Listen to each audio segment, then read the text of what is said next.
यह कायनात, यह हमारे सामने फैली हुई है, बहुत बड़ी और ज्यादातर अनजानी। हजारों सालों से इंसानों ने सितारों को देखा है, ये सोचते हुए कि इस अजीम कायनाती मंजरनामे में हमारी जगह क्या है। हमने कहानियां सुनाई, हमने सितारों के झुरमुटों के नक्शे बनाए, हमने वहां तक पहुंचने के ख्वाब देखे। वो ख्वाब अब सिर्फ एक ख्वाब नहीं रहा, ये तेजी से हमारी एडवेंचरस हकीकत बनता जा रहा है। हम एक काबिले जिक्र दौर में जी रहे हैं, स्पेस एक्सप्लोरेशन का एक सच्चा रेनेसांस, एक ऐसा वक्त जब नामुमकिन लफ्ज अपने शुरू का ना हटा रहा है। इनोवेशन की रफ्तार तो बस हैरान कर देने वाली है, हर गुजरते साल के साथ तेज होती जा रही है। ऐसे नए फ्रंटियर्स खोल रही है जिनके बारे में हमने कभी सिर्फ साइंस फिक्शन नॉवेल्स में पढ़ा था। यह अब सिर्फ झंडे गाड़ने के बारे में नहीं है, यह अपनी कायनात और उसमें अपनी सलाहियत को समझने के बारे में है। इल्म की एक ऐसी तलाश जो हमारी नस्ल की पहचान है। जरा सोचिए, बस कुछ नस्लों पहले स्पेस एक ऐसी रुकावट थी जिसे पार नहीं किया जा सकता था, हमारे तसव्वुरात के लिए एक दूर का कैनवस। अब हम अपने सोलर सिस्टम के दूर दराज इलाकों तक सोफिस्टिकेटेड प्रोब्स भेजते हैं। हमारे पास ऐसी टेलीस्कोप्स हैं जो वक्त की इब्तिदा तक झांक सकती हैं, कायनात की बचपन की तस्वीरें दिखाती हैं। प्राइवेट कंपनीज हैरानकुन फ्रीक्वेंसी से रॉकेट्स लॉन्च कर रही हैं, ऑर्बिट तक रसाई को पहले से कहीं ज्यादा आम बना रही हैं। यह सिर्फ इंक्रीमेंटल प्रोग्रेस नहीं है, यह एक पैराडिम शिफ्ट है कि हम कायनात को कैसे देखते हैं। साल है 2025 और हमारे मौजूदा और प्लान्ड मिशंस का जज्बा मुझे आने वाले कल के लिए एक अजीब से खौफ और जोश से भर देता है जो बस जरा सी दूर है।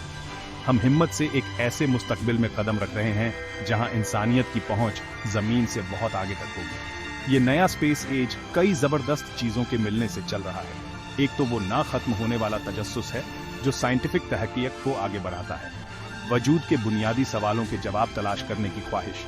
साथ ही तेजी से बढ़ता हुआ कमर्शियल स्पेस सेक्टर भी है जो फ्रेश आइडियाज, फुर्तीले तरीके और काफी इन्वेस्टमेंट ला रहा है। इंटरनेशनल मिलजुल एक अच्छे मुकाबले के साथ जो कुछ भी हासिल किया जा सकता है उसकी हदों को आगे बढ़ा रहे हैं। हम ऐसी टेक्नोलॉजीज को मैच्योर होता देख रहे हैं जो कभी सिर्फ ख्याली थी, इनकलाबी प्रोपल्शन सिस्टम से लेकर एडवांस्ड रोबोटिक्स तक जो मुश्किल माहौल में पेचीदा काम कर सकती है। यह सब मिलकर एक जबरदस्त रफ्तार पैदा कर रहा है जो हमें एक ऐसे मुस्तकबिल की तरफ ले जा रहा है जहां स्पेस सिर्फ कुछ खास लोगों की मंजिल नहीं बल्कि इंसानी तहजीब और तरक्की का एक लाजमी हिस्सा होगा। इस दौर की अहमियत को जितना बयान किया जाए कम है, ये वाकई बहुत गहरा है। हम सिर्फ स्पेस एक्सप्लोर नहीं कर रहे, हम वहां रहना और काम करना सीख रहे हैं। हम ऐसे टूल्स और टेक्निक्स डेवलप कर रहे हैं जो शायद एक दिन हमें जमीन से बाहर मुस्तकिल बस्तियां बसाने, दूसरे सैयारों के वसाइल इस्तेमाल करने और शायद जमीन से बाहर जिंदगी के सबूत ढूंढने में मदद करें। ये बाहर का सफर अंदर का भी सफर है जो हमें अपने घर यानी इस जमीन और यहाँ जिंदगी को कायम रखने वाले नाजुक तवाजुन के बारे में और भी सिखाता है। मुश्किलात तो बहुत बड़ी है बिल्कुल, लेकिन इंसानी जज्बा तहकीक भी उतना ही बड़ा है। हम गैर मामूली दरियाफ्तों की दहलीज पर हैं और हर लॉन्च, हर एक्सपेरिमेंट, हर नया पीस ऑफ डेटा हमें एक ऐसे मुस्तकबिल के करीब ले जा रहा है जो सच में कायनाती पैमाने का होगा। फजा की जुस्तजू अब सिर्फ दो घोड़ों की रेस नहीं रही, कोल्ड वॉर ईरा की एक निशानी। आज ये कॉस्मिक अरीना एक जानदार, चहल पहल वाली जगह है जहां कई सारे प्लेयर्स हैं, हर कोई अपनी यूनिक स्ट्रेंथ्स और मकासिद लेकर आ रहा है। हम नासा जैसी एस्टैब्लिश्ड गवर्नमेंट एजेंसीज को देखते हैं जिनके पास डेकेड्स का पायोनियरिंग तजुर्बा है, जो मून, मार्स और उससे भी आगे के मिशंस के साथ हदें पार कर रही हैं। ये वो जायंट्स हैं जिनके कंधों पर आज बहुत से लोग खड़े हैं, मगर ये अकेले नहीं हैं। एशिया, यूरोप और मिडिल ईस्ट के मुल्कों से उभरती हुई स्पेस पावर्स भी जबरदस्त तरक्की कर रही हैं, अपने खुद के सैटेलाइट्स लॉन्च कर रही हैं, इंडिपेंडेंट लॉन्च कैपेबिलिटीज डेवलप कर रही हैं और ग्लोबल एफर्ट में कीमती साइंटिफिक रिसर्च का हिस्सा डाल रही है। ये डाइवर्सिफिकेशन पूरी इंसानियत के लिए एक फैंटास्टिक डेवलपमेंट है। फिर हैं कमर्शियल टाइटन्स, स्पेसएक्स और ब्लू ओरिजिन जैसी कंपनीज जिन्होंने लॉन्च इंडस्ट्री को बुनियादी तौर पर डिसरप्ट कर दिया है और अब लूनर बेसिस और मार्शन सिटीज जैसे बड़े मकासद पर अपनी नजरें टिकाए हुए हैं। उनका इनोवेटिव जज्बा, रैपिड डेवलपमेंट साइकिल्स और रीयूजेबिलिटी पर जोर ने स्पेस तक पहुंचने की लागत को ड्रामेटिकली कम कर दिया है, ऐसे दरवाजे खोल दिए हैं जो पहले अनइमेजिनेबल थे। ये कंपनीज सिर्फ कॉन्ट्रैक्टर्स नहीं हैं, ये विजनरीज हैं जो स्पेस एक्सप्लोरेशन का एक नया मॉडल चला रही हैं जो प्राइवेट एंटरप्राइज को बड़े एक्सप्लोरेटरी ख्वाबों के साथ मिलाता है। गवर्नमेंट एजेंसीज और इन प्राइवेट वेंचर्स के बीच का तालमेल इनोवेशन के लिए एक पावरफुल इकोसिस्टम बना रहा है, सितारों की तरफ हमारी कलेक्टिव जर्नी को एक्सेलरेट कर रहा है और स्पेस को ज्यादा एक्सेसिबल बना रहा है। बैन उल अक़वामी ताउन कई बड़े स्पेस प्रोजेक्ट्स की बुनियाद बना हुआ है। इंटरनेशनल स्पेस स्टेशन एक सबूत है कि मुल्क जब मिलकर काम करते हैं तो क्या हासिल कर सकते हैं। ये रिसर्च का मरकज और ऑर्बिट में पुरअमन ताउन की अलामत बना हुआ है। मुस्तकबिल के मिशंस, खास तौर पर वो जिनका एम मून पर और इवेंचुअली मार्स पर सस्टेन्ड ह्यूमन प्रेजेंस एस्टैब्लिश करना है, उनमें यकीनन और भी गहरे इंटरनेशनल पार्टनरशिप की जरूरत होगी। रिसोर्सेज, महारत और स्पेस एक्सप्लोरेशन के कुदरती खतरों को शेयर करना बहुत अक्लमंदी की बात है। आखिरकार कॉस्मोस किसी एक नेशन का नहीं है, ये पूरी इंसानियत की साझी विरासत और मुस्तकबिल है, एस्पिरेशनल एंडेवर्स के लिए एक आम जमीन। लेकिन ये बढ़ती हुई एक्टिविटी अपने साथ कंपटीशन का एक नया फॉर्म भी ला रही है, जिसे कभी कभी न्यू स्पेस रेस भी कहा जाता है। मुल्क और कॉर्पोरेशन स्ट्रेटेजिक फायदों के लिए, रिसोर्सेज तक रसाई के लिए और टेक्नोलॉजिकल बर्तरी के लिए कम्पीट कर रहे हैं, जबकि कंपटीशन इनोवेशन के लिए एक पावरफुल मोटिवेटर हो सकता है। ये स्पेस ट्रैफिक मैनेजमेंट, मलबे को कम करने और आसमानी जिस्मों के जिम्मेदाराना इस्तेमाल से जुड़ी पेचीदगियां भी इंट्रोड्यूस करता है। इस पेचीदा मंजरनामे को नेविगेट करना, कौमी मफादात को कलेक्टिव गुड के साथ बैलेंस करना इस न्यू स्पेस एज के की चैलेंजेस में से एक होगा। मुस्तकबिल को सिर्फ टेक्नोलॉजिकल महारत ही नहीं, बल्कि गहरी सोच वाली डिप्लोमेसी और अर्थ से परे एक पायदार और पुरअमन मौजूदगी के लिए एक मुश्तरका विजन की भी जरूरत है। सबसे जिद्दी और हैरान करने वाली मुश्किलात में से एक अर्थ से परे की दुनियाओं को एक्सप्लोर करने में एक ऐसी चीज है जो देखने में तो मामूली लगती है, धूल। मगर ये वो नहीं है जो आपके घर की आम धूल होती है।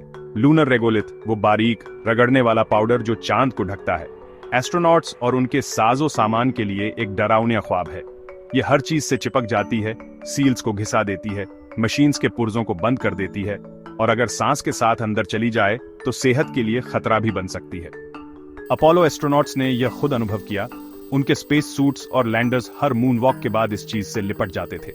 अब जब हम चांद पर ज्यादा वक्त रहने का प्लान कर रहे हैं और आखिरकार मार्स पर, जहां धूल की ऐसी ही परेशानी है, इससे निपटने के लिए असरदार तरीके ढूंढना मिशन की कामयाबी और एस्ट्रोनॉट्स की हिफाजत के लिए बहुत जरूरी है।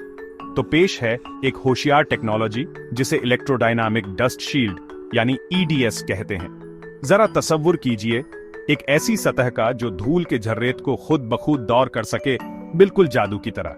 असल में EDS यही काम करता है। यह काम करता है एक ऑसिलेटिंग इलेक्ट्रिक फील्ड बनाकर एक ऐसी सतह पर जिसमें बहुत सारे इलेक्ट्रोड्स लगे होते हैं। ये फील्ड धूल के झर्रेत को चार्ज करता है और फिर इलेक्ट्रोस्टैटिक फोर्सेस का इस्तेमाल करके उन्हें सतह से उठा देता है और महफूज जगह से दूर भेज देता है।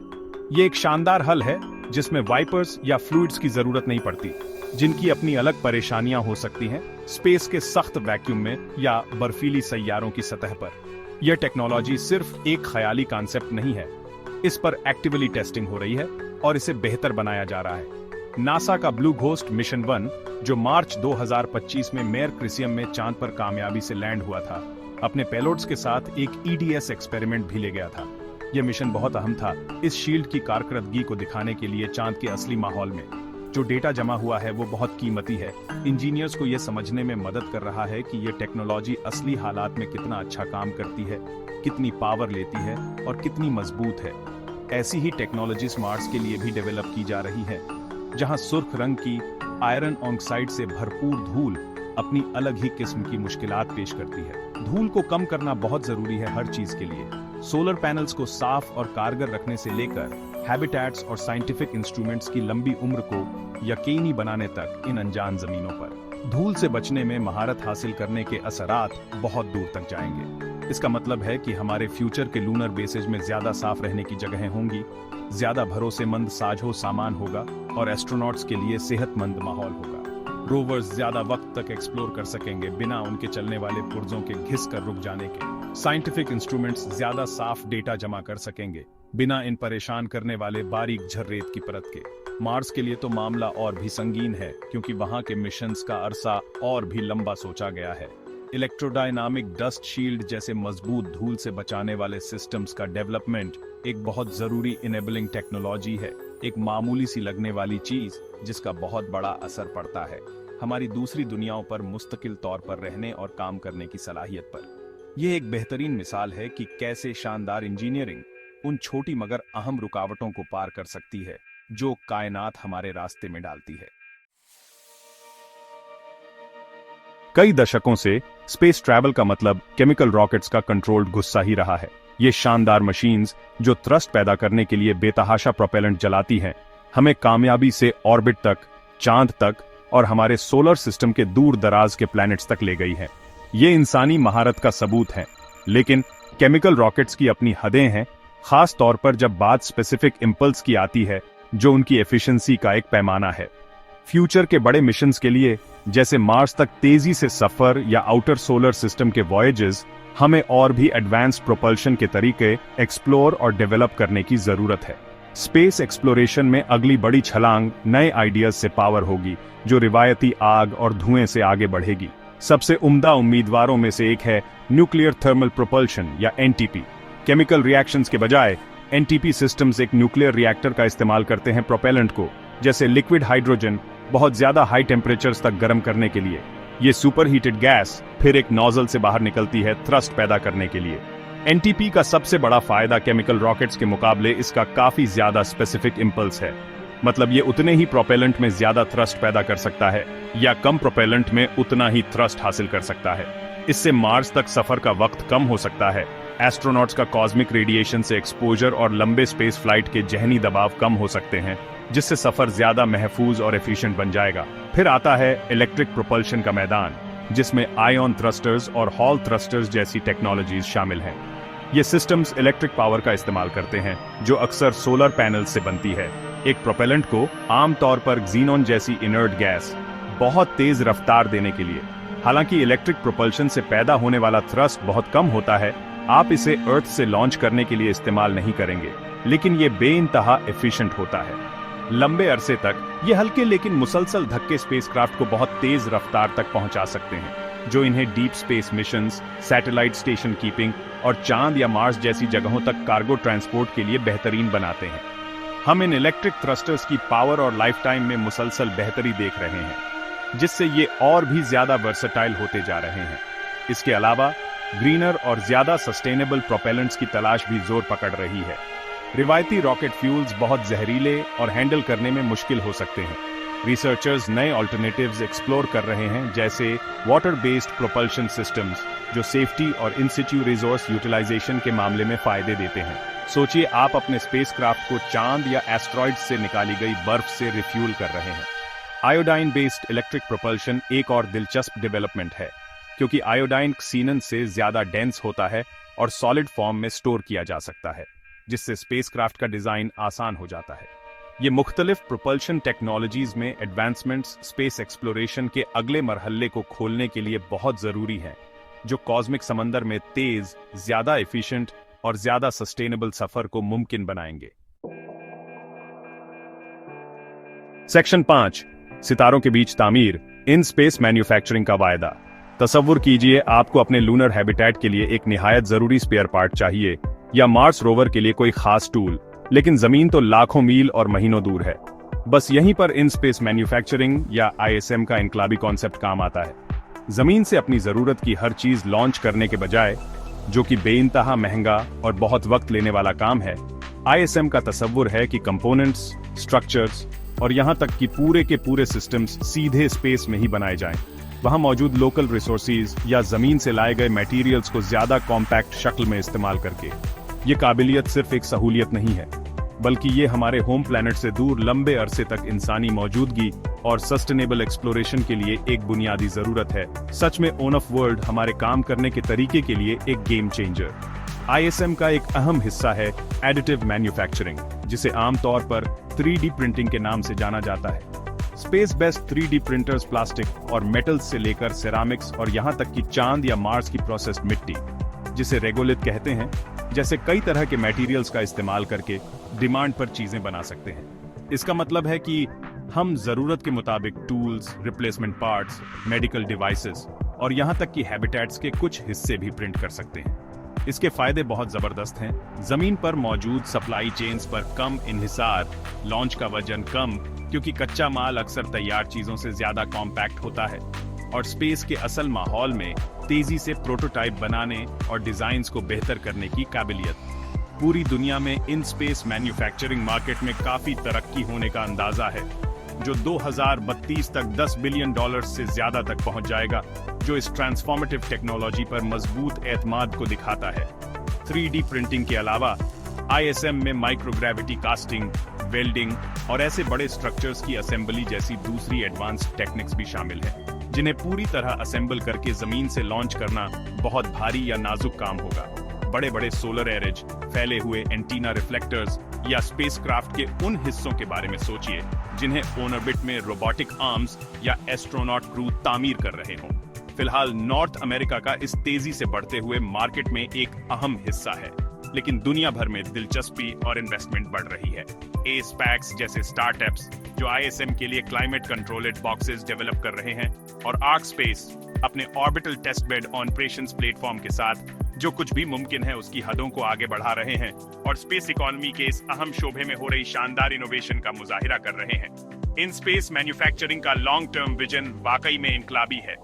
ये स्पेस ऑपरेशंस की लागत और पेचीदगियों को कम करने, जरूरत के मुताबिक मरम्मत और फैब्रिकेशन को मुमकिन बनाकर मिशन की मजबूती बढ़ाने और आखिरकार एक खुद मुख्तार स्पेस इकोनॉमी की तरक्की में मदद करने का वायदा करता है। जैसे जैसे हम चांद पर मुस्तकिल ठिकाने कायम कर रहे हैं और मार्स पर इंसानी मिशंस की प्लानिंग कर रहे हैं, वैसे वैसे अपनी जरूरत की चीजें जहां जरूरत हो वहीं बनाने की काबिलियत निहायत जरूरी हो जाएगी।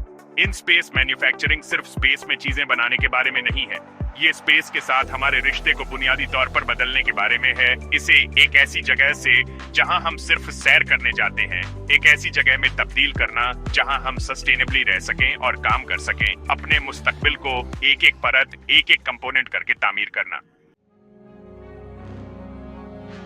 सेक्शन 6, हमारे रोबोटिक पेशकदम, खला में तहकीक और तामीर करना। जैसे जैसे इंसानियत कायनात में अपनी पहुंच बढ़ा रही है, हम हमेशा खुद वहां नहीं जा पाएंगे, कम से कम शुरू में या हर काम के लिए तो नहीं। यहाँ पर स्पेस रोबोटिक्स एक नागुजीर किरदार अदा करते हैं। ये जदीद मशीनें हमारी आंखें, कान और हाथ हैं ऐसे माहौल में जो बहुत खतरनाक, बहुत दूर या बहुत नाजुक हों इंसानी मुदाखलत के लिए। जमीन के मदार में सैटेलाइट्स को डिप्लॉय करने और उन्हें मेंटेन करने से लेकर दूर दराज के सैयारों और चांदों की पुरअसरार सतहों की तहकीक करने तक, रोबोट्स वो गुमनाम हीरोज हैं, वो न थकने वाले पेशकदम जो मुस्तकबिल के इंसानी एक्सप्लोरर्स के लिए राह हमवार करते हैं। स्पेस रोबोटिक्स का मार्केट काफी बड़ा है, जिसके 2025 में लगभग $5.69 बिलियन से बढ़कर 2033 तक $8.47 बिलियन से ज्यादा होने का अंदाजा है, जो उनकी बढ़ती हुई अहमियत को जाहिर करता है। उन जरूरी कामों पर गौर करें जो रोबोट्स मदार में अंजाम देते हैं। वो सैटेलाइट डिप्लॉयमेंट में मदद करते हैं, नए लॉन्च किए गए स्पेसक्राफ्ट को पकड़ते हैं और आहिस्तगी से उन्हें उनकी सही जगह पर धकेलते हैं। वो पेचीदा मेंटेनेंस और रिपेयर मिशन अंजाम देते हैं, कीमती असासों की जिंदगी बढ़ाते हैं और यहाँ तक कि उन सैटेलाइट्स को भी बचाते हैं जो शायद गुम हो जाते। इंटरनेशनल स्पेस स्टेशन पर लगे रोबोटिक आर्म्स के बारे में सोचें, या फिर खास सर्विसिंग व्हीकल्स जो मदार में मौजूद प्लेटफॉर्म्स को रिफ्यूल, रिपेयर या अपग्रेड करने के लिए डिजाइन किए गए हैं। इंस्पेसिटी जैसे स्टार्टअप्स अरेमा यानी robotic assembly and maintenance arm जैसे रोबोटिक सिस्टम्स डेवलप कर रहे हैं, खास तौर पर इन ऑन ऑर्बिट रिपेयर और असेंबली के कामों के लिए, जो इस फील्ड में होने वाली इनोवेशन को आगे बढ़ा रहा है। ये सलाहियतें बहुत जरूरी हैं हमारे बढ़ते हुए ऑर्बिटल इंफ्रास्ट्रक्चर की पायदारी के लिए। सैयारों की सतहों पर रोवर्स और लैंडर्स जैसे रोबोटिक एक्सप्लोरर्स ने मार्स और चांद जैसी दुनियाओं के बारे में हमारी समझ में इनकलाब ला दिया है। एडवांस्ड सेंसर्स, ड्रिल्स और एनालिटिकल इंस्ट्रूमेंट्स से लैस ये ना थकने वाले कासिद जियोलॉजिकल सर्वे करते हैं, माजी या हाल की जिंदगी के निशानात तलाश करते हैं और जमीन पर वापसी के लिए सैंपल्स जमा करते हैं। मुस्तकबिल के मिशंस में और भी जदीद रोबोट्स देखे जाएंगे, शायद टीम्स में काम करते हुए, जो ज्यादा खुद मुख्तारी के काबिल होंगे और ज्यादा मुश्किल इलाकों तक पहुंच सकेंगे। मिसाल के तौर पर एवोल्यूनर का लूनर ड्रोन कॉन्सेप्ट चांद की तहकीक की सलाहियतों को बढ़ाना चाहता है, जो ज्यादा वर्सेटाइल और काबिल रोबोटिक सिस्टम्स की तरफ रगबत दिखाता है, सैयारों की साइंस और आसमानी अजराम पर वसाइल की तलाश के लिए। इंसानों और रोबोट्स के दरमियान हम-आहंगी मुस्तकबिल की खलाई तहकीक के लिए बहुत अहम होगी। रोबोट्स इब्तिदाई मिशन अंजाम दे सकते हैं, जगहों की निगरानी करते हुए और टेक्नोलॉजीज को टेस्ट करते हुए इंसानों के पहुंचने से पहले। वो मामूली या खतरनाक काम कर सकते हैं, एस्ट्रोनॉट्स को ज्यादा पेचीदा साइंटिफिक रिसर्च या अहम फैसले लेने के लिए फारिग करते हुए। इन स्पेस असेंबली और कंस्ट्रक्शन, जैसा कि हमने इन स्पेस मैन्युफैक्चरिंग के बारे में बात की थी, एडवांस्ड रोबोटिक्स पर बहुत ज्यादा इंहिसार करेगा, बड़ी इमारतें और रिहाइशगाहें बनाने के लिए। जैसे जैसे आर्टिफिशियल इंटेलिजेंस और मशीन लर्निंग तरक्की करते जाएंगे, इन स्पेस रोबोट्स की खुद मुख्तारी और सलाहियतें सिर्फ बढ़ेंगी, उन्हें हमारे कायनाती सफर में और भी नागुज़ीर साथी बनाते हुए उस अजीम नामालूम में हमारे काबिल एतमाद मैकेनिकल साथी। सेक्शन 7, ऑर्बिट में सूरज की किरणें पकड़ना, स्पेस बेस्ड सोलर पावर का मुस्तकबिल। हमारी तहजीब को एनर्जी की बहुत तलब है, एक ऐसी मांग जो हमेशा बढ़ती जा रही है, जो जमीन के वसाइल पर बोझ डालती है और हमारे ग्रह के मौसम पर असर डालती है।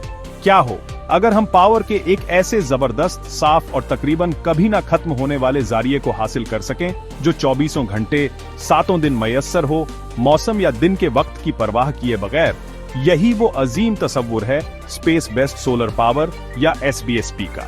इसका तसव्वुर ये है कि बड़े बड़े सोलर पैनल अरेज को ऑर्बिट में, आमतौर पर जियो स्टेशनरी ऑर्बिट में रखा जाए, जहां वो मुसलसल सूरज की रोशनी जमा कर सकें। ये जमा की हुई सोलर एनर्जी फिर माइक्रोवेव्स में तब्दील की जाएगी और वायरलेसली जमीन पर लगे रिसीविंग एंटेनास या रेक्टेनस तक भेजी जाएगी, जहां इसे वापस बिजली में बदला जाएगा और पावर ग्रिड में डाल दिया जाएगा। SBSP के फायदे बहुत जबरदस्त हैं। जमीन पर बने सोलर फार्म्स के बरक्स, ऑर्बिट वाले सोलर कलेक्टर्स पर रात, बादलों या फिजाई जज्ब का कोई असर नहीं होता, जिससे वो तकरीबन मुसलसल और कहीं ज्यादा शिद्दत से पावर पैदा कर सकते हैं। एक अकेला SBSP सिस्टम मुमकिन है कि गीगावाट्स में पावर पैदा कर सके, जो बड़े रिवायती पावर प्लांट्स के बराबर है। ये बेस लोड क्लीन एनर्जी का एक बड़ा जरिया फ्राहम कर सकता है, जिससे फॉसिल फ्यूल्स पर हमारा इन्हिसार कम करने और मौसम की तब्दीली को कम करने में मदद मिलेगी। 2024 में SBSP में आलमी सरमायाकारी $370 मिलियन तक पहुंच गई और मार्केट के काफी ज्यादा बढ़ने का इम्कान है, जो 2030 तक अंदाजन $4.7 बिलियन और 2040 तक $6.8 बिलियन तक पहुंच जाएगी, जो बढ़ती हुई आलमी दिलचस्पी का इशारा है। बेशक SBSP के एक आम हकीकत बनने से पहले कई बड़ी टेक्नोलॉजिकल और माली मुश्किलात हैं, जिन पर काबू पाना है। इन सोलर एरेज के लिए दरकार बड़े बड़े ढांचों को ऑर्बिट में लॉन्च करना एक बहुत बड़ा काम है। हालांकि लॉन्च सर्विसेज की गिरती हुई लागतें इसे ज्यादा मुमकिन बना रही हैं। लंबे फासलों तक मौसर और महफूज वायरलेस पावर ट्रांसमिशन को डेवलप करना, ये यकीनी बनाना कि बीम परिंदों को नुकसान ना पहुंचाए या कम्युनिकेशंस में मुदाखलत ना करे, रिसर्च का एक और अहम मैदान है। इसके अलावा इन बहुत बड़े ऑर्बिटल प्लेटफॉर्म्स की असेंबली और मेंटेनेंस के लिए एडवांस्ड रोबोटिक्स और इन स्पेस मैन्युफैक्चरिंग सलाहियतों की जरूरत होगी। वीमेटिक्स जैसे स्टार्टअप्स जो सोलर पावर फोरकास्टिंग के लिए AI पर तवज्जो दे रहे हैं, और सोर्स जो स्पेस एनर्जी प्रोडक्ट्स डेवलप कर रहे हैं, इस पेचीदा मसले के टुकड़ों को हल करने में अपना हिस्सा डाल रहे हैं। इन रुकावटों के बावजूद स्पेस बेस्ड सोलर पावर का मुमकिना फायदा इतना ज्यादा है कि कई मुमालिक और निजी इदारे पूरी सरगर्मी से रिसर्च और डेवलपमेंट की कोशिशों में लगे हुए हैं। जापान, चीन, यूनाइटेड स्टेट्स और यूनाइटेड किंगडम, इन सब के पास फाल SBSP प्रोग्राम्स या इनिशिएटिव्स मौजूद हैं। जैसे जैसे लाइट वेट सोलर सेल्स, मौसर पावर बीमिंग और खुदकार रोबोटिक असेंबली जैसे शोबों में टेक्नोलॉजी तरक्की करेगी, स्पेस से सूरज की तवानाई हासिल करने का ख्वाब हकीकत के और करीब आ सकता है। अगर कामयाब रहा तो SBSP हमारे आलमी एनर्जी मंजरनामे में इनकलाब ला सकता है, बढ़ती हुई दुनिया की आबादी की जरूरतों को पूरा करने के लिए पावर का एक साफ, मुसलसल और वाफिर जरिया फ्राहम कर सकता है। वाकई हमारी एनर्जी जरूरतों का एक शानदार हल। सेक्शन 8 दी न्यू स्पेस मैवरिक्स स्टार्टअप्स, जो कॉस्मिक इनोवेशन को रफ्तार दे रहे हैं। जहां एस्टैब्लिश्ड गवर्नमेंट एजेंसीज और बड़ी एरोस्पेस कॉरपोरेशंस अपना इंपॉर्टेंट रोल निभा ही रही हैं, वहीं स्पेस सेक्टर में आज हम जो ये जबरदस्त इनोवेशन देख रहे हैं, उसका एक बड़ा हिस्सा स्टार्टअप्स के एक डायनामिक इकोसिस्टम की देन है। ये एजाइल और अक्सर highly specialised companies specific challenges को टैकल कर रही हैं, नीश टेक्नोलॉजीज डेवलप कर रही हैं और कॉस्मिक फ्रंटियर पर फ्रेश पर्सपेक्टिव्स ला रही है। ये उन सुपर टैंकर्स के बीच तेजी से निकलती निम्बल स्पीड बोट्स जैसी हैं, जो फटाफट आइडियाज पर काम करती हैं और क्या मुमकिन है उसकी बाउंड्रीज को पुश कर रही है।